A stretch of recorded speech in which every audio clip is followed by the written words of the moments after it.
พี่น้อยอยู่จักคนล่ะเฮือนนี่อยู่3 คนโดย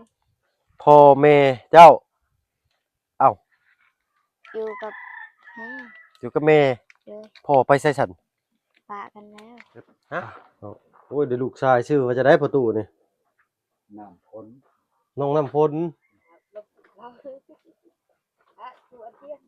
อ๋อใช่เนาะเปิดคลิปเปิดภาพมาอีกบัดนี้ก็แปลกหูแปลกตาแน่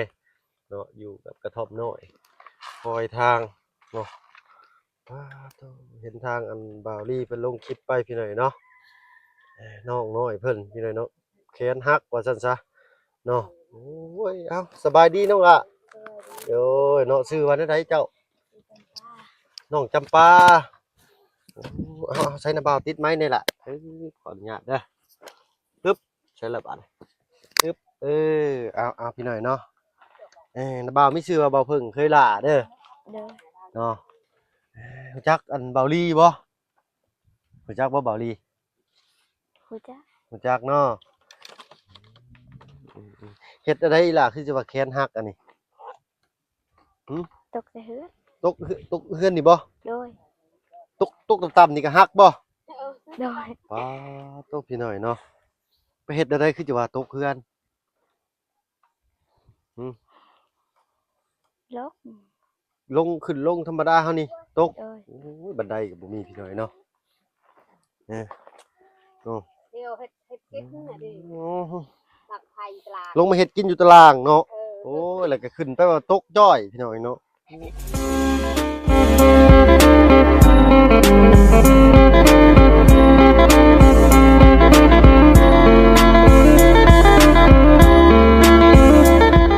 ครับบ่เพิ่น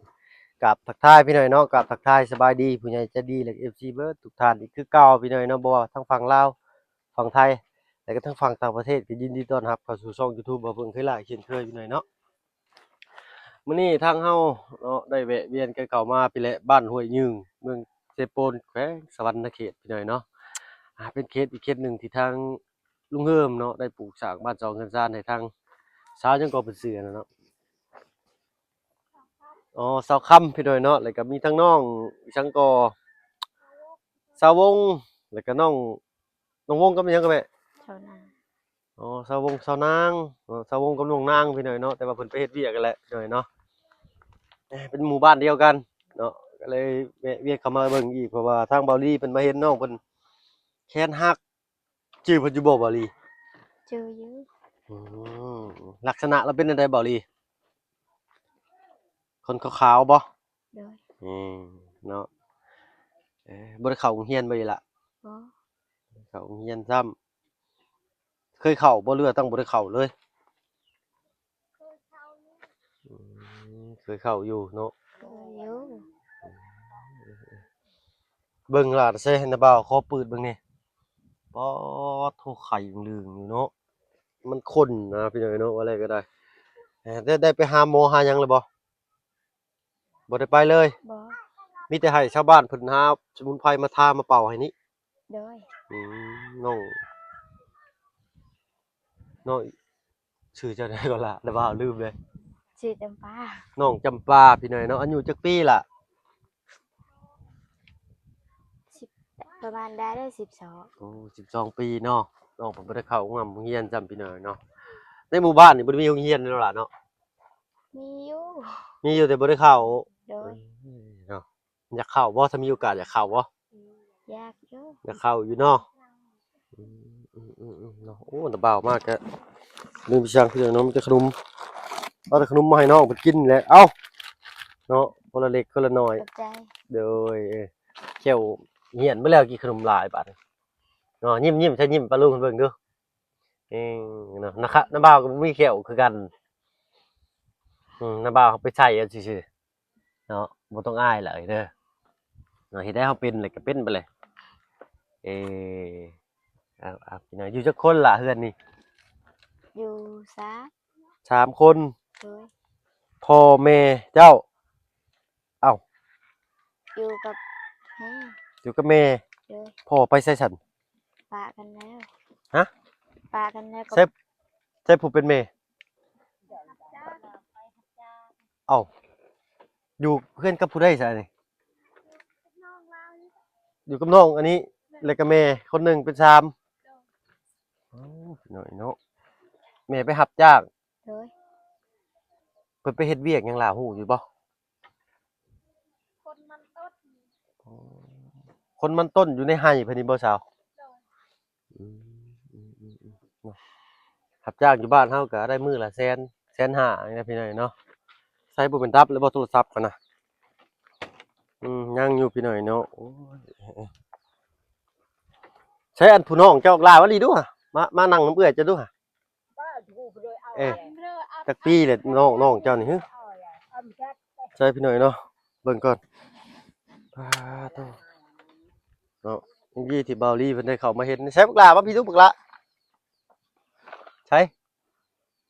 อันนี้อยู่กัน3คนสบายดีเป็นบอกล่ะทุจ้าเป็นบอกแล้วชาติพี่หน่อยเนาะ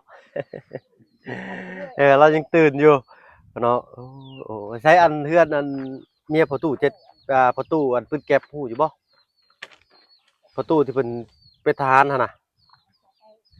ที่ว่าเราหาก็ได้ลูกบางเดือน2 เดือนน่ะเราอะอยู่ช่วงนี้บ่ โด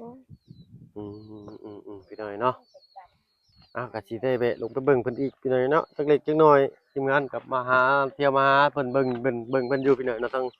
ประตูปืนแก๊ปสายาเพิ่นเด้พี่น้อยเนาะพอเพิ่นพายปืนแก๊ปมื้อนั้นเนาะเพิ่นคลอดลูกไว้ได้ประมาณเดือนนี่แหละเพิ่นก็ได้เอ้ยมารอบก่อนนั้นยังอันเป็นไม้ป่าไม้วิกอยู่เด้พี่น้อยเนาะทางนี้ป่าไม้วิกเบิดเลยมาบาดนี้แป้นเติดเพียงกันต่อมอมพี่น้อยเนาะพี่โฮดพี่ตะกี้เพิ่นบ่ได้ถมได้นี่เนาะมาบาดนี้เพิ่นถมพี่น้อยเนาะมีการปลูกสร้างกันเกิดขึ้นอีกพัฒนาเนาะก็บ้านนี้ก็บ่ได้ไกลจากเชโปนปานใดพี่น้อยประมาณลักหนึ่งนี่แหละตีระยะทางไปก็ได้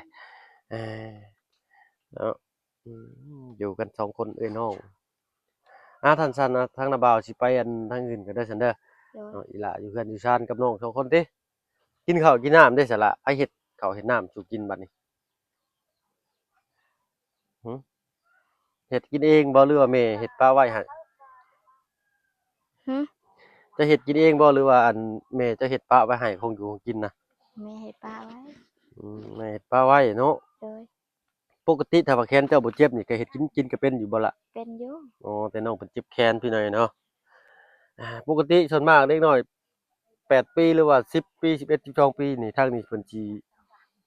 เอาน้องได้แต่7 8 ปีได้พี่น้อยเนาะตั้งแต่อายุ7 8 ขวบเพิ่นสิเอาน้องได้แล้วเนาะอันเลี้ยงน้องอะนะยกเช่นตัวอย่างอย่างเช่นลูกสะอ้อนนั่นน่ะพี่น้อยเนาะสิเลี้ยงน้องเลี้ยงหยังได้แล้วน้องเพิ่นนี่ก็เลี้ยงได้แต่ว่าน้องเพิ่นเกิดอุบัติเหตุเจ็บแขนเนาะก็เลยช่วยน้องเฮ็ดกับข้าวกินเองยังบ่ได้พี่น้อยเนาะเอ้าเช้าค่ำนี่เพิ่นไปไสล่ะฮู้อยู่บ่ บ่ฮู้ อืมแต่ยังเห็นเพิ่นอยู่บ้านอยู่เนาะเอ้าคันซั่นเว้ากันหลายอย่ากันห่างใจน้องเพิ่นพักผ่อนอีกจักเล็กจักน้อยพี่น้อยเนาะเพราะว่าน้องเพิ่นเจ็บแขนอยู่ทางนาบ่าวก็สิไปทางอื่นก่อนเด้อ โดย เนาะมื้อหน้ามื้อในน่ะบ่าวสิย่างเข้ามาหาอีกเด้อ โดย เด้อเนาะสิถ้าว่ามีขนมสิซื้อขนมมาฝากอีกเด้อเนาะขนมมีพี่น้อยแต่ว่าเงินบ่มี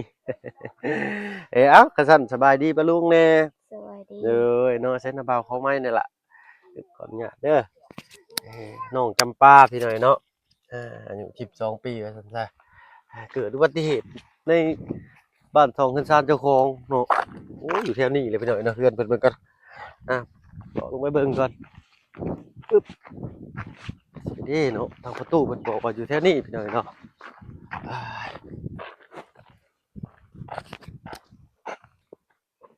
นี่เนาะคอยลงทางแล้วบ่จักบัดมีแต่ขี้มี เพิ่นบอกว่าอยู่ต้นไม้หลอนใต้ต้นมากระท่อนหรือมากระต้องอะนะพี่น้อยโอ้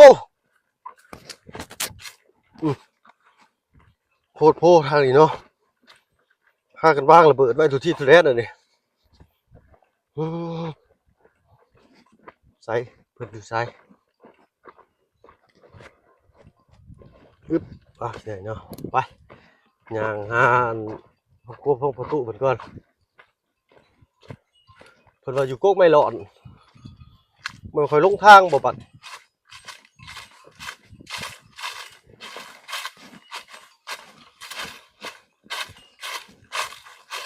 ให้สิเข้าป่าไปเรื่อยๆได้นี่เนาะพุ่นได้พี่น้อยเนาะพุ่นเนาะโอ้ลงทางแล้วบัดนี้ไปสุดที่สุดแดนตัวงัวเป็นมีแต่ตัวอ้วนเนาะทิศทางเป็นไงเนาะขึ้นไปอีกก่อน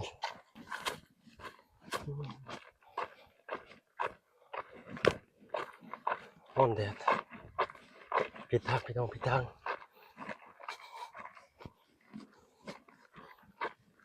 มันก็คิดถึงผู้จักพูดดิทางบ่ยาวเพิ่น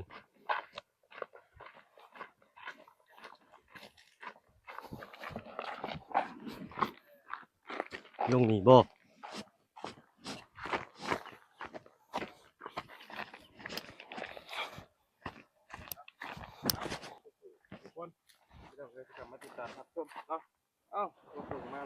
สวัสดีเจ้าโอ้ยลงทางกินนี่ลงไปผู้ สบายดีป่ะเพื่อน โดยสบายดีเจ้า เออ ลงทางนี่ใช่เฮือนประตู เด้นี่หลังนี้อันผ้าขาวๆปิดไว้ดิบ่ แม่นไหม โอ้เมื่อกี้ผู้ลงไปผู้ ไป ไปซะเนาะโอ้สบายดีเจ้าสบายดี สบายดีไป โดยทั้งอันฝากไปกันพี่หน่อยเนาะเพราะว่าทางทีมงานยัน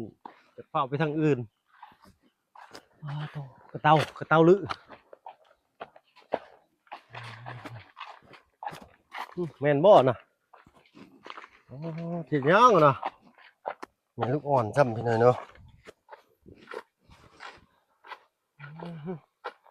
เราค้างพักไว้บ่เอาบ่แม่นบ่ซะพี่อยู่พี่เนาะโอ้ยเนาะจื้อบ่ได้ใช่ จุดใช่กันเลย สบายดีประตูสบายดีทั้งน้องอ้อยเนาะ น้องอ้อย น้องอ้อยอ้อย อ้อยหวานน่ะ อ๋ออ้อยหวานนี่ เขากิน ผู้กินนี่ประตูคอยลงไปพอดผู้พอดบอกกับเจ้าเลี้ยงงัวผู้ ลงไปยังคอยบอกว่าเด้กบตองเนี่ย คอยแนมเห็นต้นบักต้องเลยเลี้ยวหาต้นไม้รอนคอยไปลงไปพุ่นแบบต้นไม้รอนดู เต้าเฮือนคอยว่าเฮือนต้นไม่ร้อนด้วยทางไปกบตองนี่ โดยเนาะลงทางหน่อยนึงพี่หน่อยเนาะ กบอันนั้นได้หันคายย้อนได้หันมากอกได้หันได้ โอ้อันนี้โอ้ใกล้ๆนี่เนาะ นี่ โดย แนมเห็นแนมไกลเอานั่ง เอาเจ้าขอบใจหลายๆหมู่บ้านนี่มีแต่เด็กน้อยเนาะนี่ใส่ลูกแล้ว อันนั้นก็ลูกอ้ายเพิ่นน่ะเมียอ้ายเพิ่น ง่ายเพิ่นบ่น่ะเมื่อกี้เห็นเราไปอันหมุนคอกพักโคบอยู่ขอไก่บ่ ใช้น้องมืดช้ำไปหนึ่งเด้อบัดนี้โอ้ยเดี๋ยวลูกชายชื่อว่าจะได้ประตูนี่ น้ำพ้น น้องน้ำพลคือจะได้มาจะใช้ที่ว่าชื่อน้ำพล แม่เฒ่าแม่ อ๋ออันนั้นน้ำเพิงผู้หญิงบ่ผู้นั้น ผู้หญิง อันนี้ผู้ชาย ผู้ชายก็น้ำพ้น โอ้ผู้หญิงน้ำเพิงนี่คือแล้วพี่น้อยเนาะ วงดนตรีชายพ้นจังครับ อันนี้เอาเป็นวงดนตรีชายพลเลยอ๋อคือสิมักม่วนเนาะเอานิสัยบาดนี่อันนั้นที่บอนผู้ใดโน้นอันนั้น อันนี้เฮือนครัวแต่เก่า อ๋อเฮือนครัวเก่า คนอยู่กำอยู่ยังเพิ่นแต่เก่าเด้เฮือนเฮ็ดเฮือนกำเนาะ น้องบ่ได้พูดพ้อกันแต่เฮิงอยู่ในประตูเนาะอยู่ดีมีแฮงคือเก่าบ่ คือเก่า คือเก่าเนาะ มีทางให้ได้อยู่ มีทางให้ได้อยู่ มาทางให้ก็มีหยังสอง ผู้นี้ก็ไปทางนำกันบ่ล่ะ ทางเด้อ โอ้เราจ่อยลงเนาะ บ่มีคนได้เฮ็ดได้มีกำลัง ไปทางให้สองผู้เมียนี่บ่ บ่แล้วต้นนั้น โอ้โดย กำลังชายผู้นึงอีก บัดลูกน้อยนี่ไปปะไว้ทำไผสั่น ไม่เท่า แม่เฒ่า ไม่เท่าเอาเนาะน้อยทางนี้ประสินิยมพากันเฮ็ดทางให้บ่ได้ปลูกมันติประตู ผู้คือกันปีกายนี่ผู้ปีนี้บ่ทันได้ปลูก ปีนี้ยังบ่ทันได้ปลูกเนาะ เวลาทำมันบ่มีดินมีดอน โดย ทางให้ก็ทางดินหมู่ ให้ก็ใช้ดินหมู่เอาเนาะ ดินหมู่ทางแล้วเขาก็ปลูกมาวิกมายังใช้เฮาก็ได้แต่ปีเดียวคือ โดยเฮาก็สบายเฮารับจ้างทางให้เพิ่นง่ายๆจะเนาะแลกกับเฮ็ดปีหนึงนะพี่น้อยเนาะ ทางกินเขาทางกินเขา โดยถ้าว่า คำว่าทางก็บ่มีกิน โดย นี่ก็สิหมดแล้วเขามันบ่ได้กลุ่มได้กลางนี่เนาะทางให้ ใช่อยู่เพิ่นนั่นเป็นคนทางบ้านบ่าวบุญพี่น้อยเนาะเพิ่นรู้จักเฮ็ดอยู่ หน้าบ่มี เนาะทางร่องลุ่มเด้สิประตูหน้าพุ่นเด้ ม ในบ่อนเพิ่นผูกงัวน่ะ เขาหน้าคนในบ้านนี่แหละ อืม หน้า ถ้าว่ามีร่องน้ำเป็นโชคดีนะประตูเนาะแม่นถือว่าเป็นผู้โชคดีได้พี่น้องได้เฮ็ดนานี่ พันเขาผูกเขาหัวไว้หัวใช้แล้วเขา เอาก่อนเนาะ มัดบ่ได้เป็นห้องเป็นหยังเขาหน้าเขาแล้วเฮา โดยเฮาสิได้บ่อนโน่น หัวบ่ไว้ ได้ซักเขาซักหยังไปว่าซั่นซะพี่น้อยเนาะอืม เพื่อนผู้เฒ่าก็ฮอดปลานี่แหละ โดย เอาไปหาเจ้านึงอีกนั่นเลย แต่ดินดอนตัวนี้แต่ว่าขายบ่ได้บ่โอ้อันนี้เป็นเฮือนเมียเนาะประตูเนาะ เพื่อนมีเพื่อนผู้เฒ่าไม่เฒ่า โดยดันที่จะไปปลูกตูบหัวอยู่นี่อันเป็นดินเพิ่นให้ไปปลูกตูบอยู่หั่นเนาะ ดินเพิ่นอันไหน อ๋อไป เอามาวิก อ๋อปลูกไม่วิกไปเฝ้าให้เพิ่น พอปลูกเพื่อนน้อยใช้ โดยตื่นแล้วบัดนี้ เฮ็ดเพื่อนน้อยมันบ่มีเงิน เนาะค่อยเป็นค่อยไปแหล้วเนาะ อยากได้ อ้ายใจจะโดนเลย เพื่อนเวลาเนี่ยเช้ามันง่ายนี่เช้าดินน่ะนา13 15 เหนื่อย เอาจัก5คูณ6จัก4คูณ5 4คูณ5พอดีงามเนาะ เออ พอดีงามเลยพี่น้อย4คูณ5เอ้าคุณลูกละตื่นเลยพี่น้อยเนาะถ่ายจังหน่อยลายบ่ได้ พี่ก็บ่บอกเลขจักเทื่อพอได้เฮือนได้ชาติเนี่ย เนาะเอาเนาะเอาเนาะเฮาก็มีความหวังนั่นแหละ ปล่อยวาสนาเนี่ยโอ้ยมันยาก ยากแหละเนาะแต่ทุกคนมันก็ย่อมมีความหวังกันนั่นแหละพี่น้อยเนาะ บางอะไร เฮามีความหวังแล้วเฮาต้องมีความมุ่งมั่นนำได้เนาะบ่แม่นสิโอ้ยมื้อนี้ขายอันข้าวสอบหนึงชื่อเลขมื้ออื่นมื้อมาอีกขายอันเซาเฮือนชื่อเลขห้วยจั่นบ่มีเลยเนาะประตู ต้นนั้นลายได้ทำมือต้นนั้นลายคนหมัก แม่นประตูแม่นเนาะ คือคนในบ้านเท่านี้ โดย จำนวนหนึ่งก็ไปหาพักหาหยามาขายมุเชเลก โปะชื่อเลข ขายอันนี้นั่นมามุเชเลก โดย ได้รับซิปรับเช้ารับแชร์ หลายร้านเนี่ยละเม็ดเม็ดพี่อ่ะนายเม็ดไม่อ่ะเกีย ก็ถือว่าเป็นนั่นความหวังของแต่ละคนก็มีกันเบิดแหละพี่น้อยเนาะแต่ว่าเฮาสิเฮ็ดความหวังของเฮาหั่น คือพอนี่ ต้องให้มันมีผลสำใดหั่นน่ะ คลิปนึงก็จงไว้ให้ลูกนี่แหละ โดย โอ้เพิ่นกินนมแม่อยู่แต่ว่านี่เนาะมาฮอดก็ย่อพระเขาเอาเราได้เนาะกินมาแล้วเนาะโอ้ยขอบมุกขอบใจหลาย คนนั้น ๆเลยกับข้าวกับน้ำเพิ่นพี่น้อยเนาะข้าวไปข้าวให้เนาะสีแบบนี้พี่น้อยเนาะเลยเนาะเป็นอันเป็นเฮือนใหญ่แล้วก็ต่อออกไปอีกอันนี้เนาะ